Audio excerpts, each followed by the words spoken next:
Hello दोस्तों, आपका स्वागत है अभिषेक स्टडी क्लासेस में। तो आज आपके लिए क्लास 10 मैथ का चैप्टर 2 4 वाले रैखिक समीकरण युग से आपको ये सवाल लेकर आया हूँ जो आपके बोर्ड एग्जाम में 2004 नंबर में आ सकता है और ये सवाल आपके बोर्ड एग्जाम में आता है।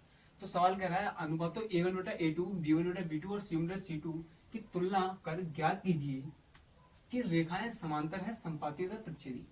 तो ये हमारी 3 टाइप की रेखा होती है। इनको हम समझते हैं कैसी कैसी होती है। जैसे कि हम पहले देखते हैं समांतर रेखा, संपाती रेखा ले लेते हैं। तो a1/a2 बराबर है v1/v2 के और ये बराबर है c1/c2। अगर तीनों आपस में बराबर है तो हमारी जो रेखा होंगी वो संपाती रेखा होती है।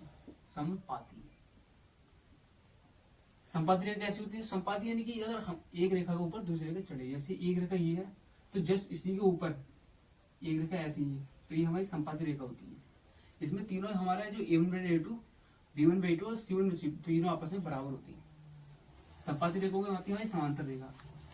a1/a2 बराबर v1/v2 और ये बराबर नहीं c1/c2।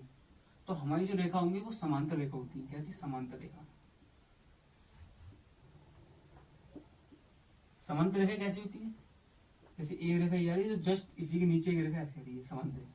जो आपस में किसी भी एक बिंदु पर काटेंगे नहीं, ये आपस में एक रेखा एक दूसरे को काटेंगे नहीं, हमारी समांतर रेखा होती है। अब प्रतिच्छेदी रेखा a1/a2 बराबर नहीं है b1/b2 के।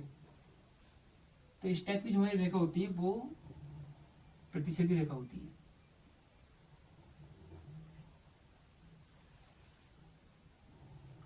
प्रतिच्छेदी यानी कि जो एक बिंदु पर काट रहे होंगे ऐसे ऐसे। तो इस टाइप की जो रेखा होंगी वही प्रतिच्छेदी रेखा होंगी। आपको मैं एक बार फिर बता देता हूँ। अगर a1/a2 बराबर b1/b2 और बराबर c1/c2, अगर तीनों अनुपात आपस में बराबर है तो हमारी जो रेखा होंगी वो संपाती होंगी। संपाती रेखा ये होती है, ये दूसरी रेखा इसी को ऊपर होगी, जस्ट एक दूसरे चढ़। अब आती है समांतर रेखा। अगर a1/a2 बराबर b1/b2 और ये बराबर नहीं c1/b2, तो जो हमारी रेखा होंगी वो समांतर रेखा होंगी। और समांतर रेखा हमारी एक बिंदु का भी टच नहीं कर रही, दोनों आपस में समांतर ऐसे एक ही जा रही है, ये आपस में भी जाएंगे तो सीधे जाते रहेंगे, सीधे एक दूसरे का भी टच नहीं करेंगे। प्रतिच्छेदी अगर a1/a2 बराबर नहीं है b1/b2 तो जो रेखा होंगी वो प्रतिच्छेदी रेखा होंगी। प्रतिच्छेदी रेखा ऐसे एक बिंदु का ऐसे इस प्रकार से काटते ही प्रतिच्छेदी होती है। अब अगर आपको ये रेखा समझ में आ गई तो आपको ये मैं सवाल कराऊंगा, ये भी आपको बहुत अच्छे समझ में आ जाएगा। सवाल है हमारा 5x - 4y + 8 = 0। इसको हम समीकरण नंबर 1 और 7x + 6y - 9 = 0, ये समीकरण नंबर 2। अब समीकरण 1 की हम तुलना कर दें। समीकरण 1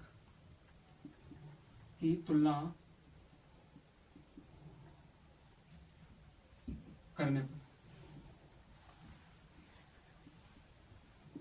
समीकरण की तुलना किससे करेंगे? इससे। देखो समीकरण 1 क्या हमारी, पहले हम इसे लिख लेते हैं। a1x + v1y + c1 = 0 से हम इसकी जो समीकरण 1 की तुलना हमें इससे करनी है। समीकरण 1 क्या हमारी 5x - 4y + 8 = 0। तो आपको ये दिख रहा होगा, देखो ये x के बराबर है, a1 का मान 5 आ गया, b1 का मान माइनस में आ जाएगा -4, c1 का मान आपका 8 गया। यानी कि जो हमारा a1 है वो 5 है, v1 है -4 हो गया, c1 जो है वो हमारा 8 हो गया। समीकरण 1 के लिए हो गया। अभी दूसरी समीकरण लेंगे, उसके लिए निकालना है। आपने ये उतार लिया होगा, या तो आप इसकी शॉट भी ले सकते हैं इसका। हम मिटा लेते हैं उसको।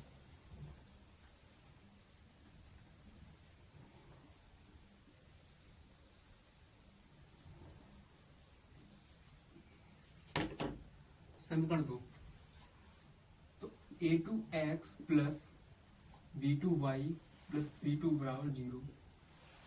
तो समीकरण 2 उसकी हम इससे तुलना करेंगे। समीकरण 2 की तुलना, समीकरण 2 कौन सी हमारी? समीकरण 2 ही है, यानी कि 7x + 6y - 9 = 0। तो समीकरण 2 की, समीकरण 1 की तुलना हमने a1x + b1 + c1 0 से करी, और समीकरण 2 की तुलना a2x + c2y b2y + c2y 0 से। ये हमारे जो दो से बड़ा रैखिक समीकरण होता है उसका व्यापक रूप होता है ये a x plus b y plus c. अब दो समीकरण है तो पहली के लिए ए वन और बी वन और सी वन मान लेते हैं, दूसरी है तो उसके लिए ए टू बी टू और सी टू मान लेते हैं। अब इससे हम इसकी तुलना करें तो ए टू बराबर हमें दिख रहा है ये 7 आ गया, बी टू बराबर 6 और सी टू बराबर अगर माइनस का चिन्ह तो उससे हमें संग लेना, तो बी टू सी टू बराबर 9, यानी कि ए टू बराबर 7, बी टू बराबर 6 और सी टू बराबर माइनस का 9। और हमें करना क्या है, हमें रेखा बतानी कैसी है। तो a1 बटा a2 बराबर देखते पहले कितना, a1 का मान कितना हमारा -5, a1 का मान जो आ रहा है वो 5 है तो 5 लिख दिया, बट a2 कितना पड़ा 7 तो 7 लिख दिया, कॉमा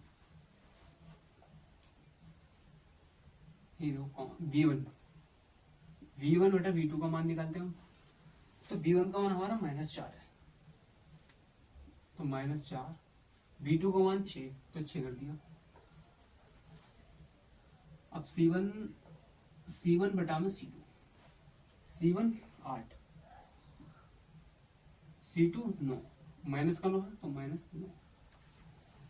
अब देखते हैं कि आपस में बराबर है नहीं, तो ये तो देखो आपका कट रहा है 2 दूनी 4, 2 3 6, 2 से कट रहा है पूरा। अब देखते हैं हमारा अगर a1 बटा a2 बराबर आ रहा है क्या, अभी रुको यार,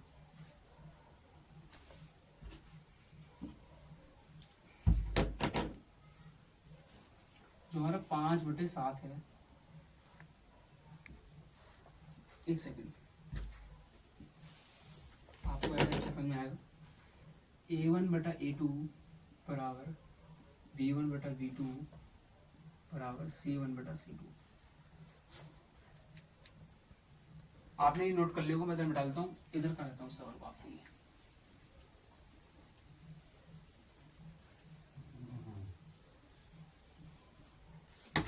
अब आप किधर आ जाइए सवाल को, a1 बटा a2 बराबर b1 बटा b2 बराबर c1 बटा c2।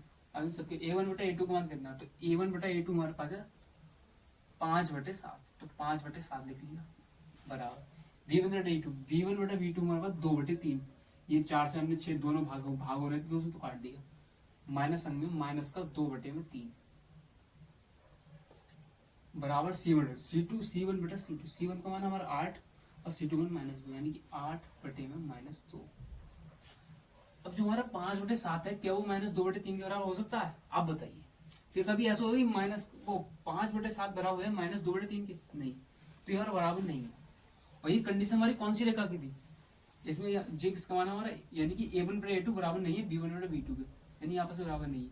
ये कंडीशन कौन सी रेखा की थी, अभी आपको मैंने बताई, अगर आपको याद हो, यानी कि प्रतिच्छेदी रेखा होगी।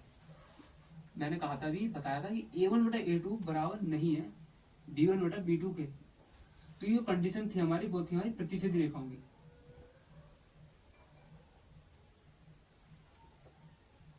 प्रतिच्छेदी रेखा होगी, यानी कि प्रतिच्छेदी रेखा कैसी होती है हमारी, इस प्रकार की, जो काट रही है एक दूसरे को, ये हमारी प्रतिच्छेदी रेखा होती है।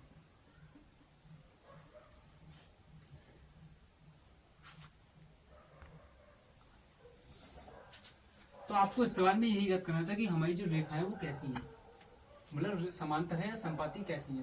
तो आपने ज्ञात कर लिया है कि a1 बटा a2, हमें पता चला a1 बटा a2 बराबर नहीं है b1 बटा 2। इससे हमें ज्ञात होता है कि रेखा हमारी प्रतिच्छेदी है। आपको इस सवाल में बस यही याद करना था, जो हमारी रेखा है वो प्रतिच्छेदी है, प्रतिच्छेदी रेखा है। इसमें आपको बस रेखा भी ज्ञात करनी थी, जो आपको मैंने बता दी है। अगर आपको ये सवाल समझ में आया तो मैं आपको एक सवाल होमवर्क के लिए दे रहा हूँ, आपको वो करना है।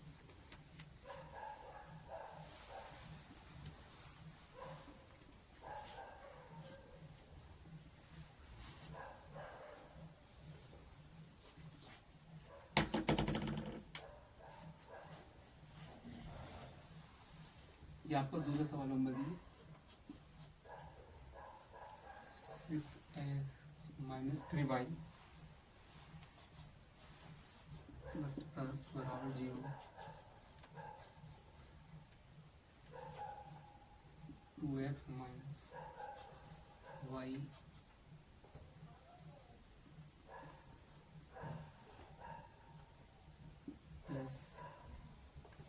9 राजू, ये आपकी समीकरण नंबर 1 हो गई और ये समीकरण नंबर 2। करना कुछ नहीं है आपको, बस जो अभी कराया हुआ है साल सेम सवाल है, आपको रेखा ही बतानी है कौन सी प्रतिच्छेदी, कौन सी समांतर और कौन सी वो है।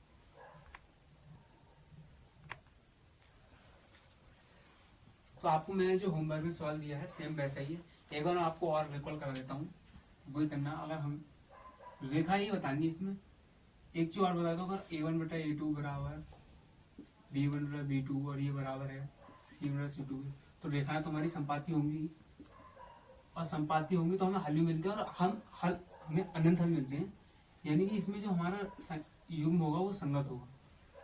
और a1/a2 बराबर नहीं है b1/b2 के, तो इस प्रकार जो रेखा होती है हमारी, आपको वही पता होगा, प्रतिच्छेदी रेखा होती है, और प्रतिच्छेदी रेखाएं हमारी ऐसी होती है, और इसमें हमारा जो समीकरण युग्म होता है वो संगत होता है, संगत, इसमें भी संगत, उसमें संगत, इसमें लेकिन हमें केवल एक हल मिलता है, एक हल। एक बार बता दी, मैं आपको दोबारा बता रहा हूँ इसलिए रिकॉल हो आपका। और a1/a2 बराबर b1/b2, और ये बराबर नहीं है c1/c2 को, तो ये रेखा आपकी कौन सी होंगी, समांतर। समांतर, समांतर रेखा यानी कि ऐसी, इसमें हमारा जो समीकरण युग्म होता है वो असंगत होता है, असंगत, इसमें हमें कोई हल नहीं मिलता। अगर हम समीकरण को सॉल्व करेंगे तो हमें कोई भी हल नहीं मिलेगा, क्योंकि ये दो रेखाएं एक दूसरे को हम प्रतिच्छेद नहीं कर रही है। तो ऐसे ही वीडियो देखने के लिए हमारे चैनल को सब्सक्राइब करें और ज्यादा से ज्यादा शेयर करें। जय हिंद, जय भारत।